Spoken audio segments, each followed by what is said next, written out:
अस्सलाम वालेकुम दोस्तों, तव्हांखे ॿुधाईंदा आहियूं तकड़ि ड्रामे जी नेक्स्ट एपिसोड जी पूरी कहानी ऐं नई अपडेट। छा अचण वारी क़िस्त में वाकई नवाब खान मीर खे माराए छॾींदो? छा अचण वारी क़िस्तनि में नवाब खान हाणे कहिड़ो क़दम खणण वारो आहे सजाल खान जे ख़िलाफ़ु? छा शेर अली मुख़बिरी कंदो या न? ऐं भावल सां कहिड़ो हशर कंदो नवाब खान अचण वारनि क़िस्तनि में?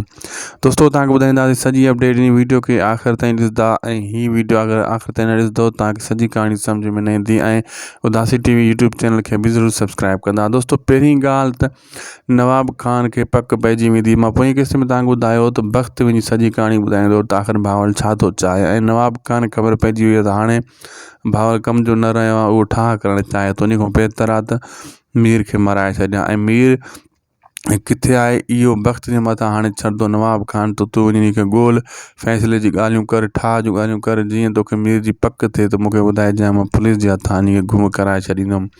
ऐं वक़्तु इहा ॻाल्हि ॿुधी ऐं नवाब वेंदो भावल खे चवंदो, मां तयारु आहियां फ़ैसिले जे लाइ, मीर खे ॻोल्ह। ऐं जॾहिं मीर जी ॾस मिलंदो पोइ हू वक़्तु वरी ॿुधाए छॾींदो नवाब खान खे त मीर हिन टाइम हिन जाइ ते आहे।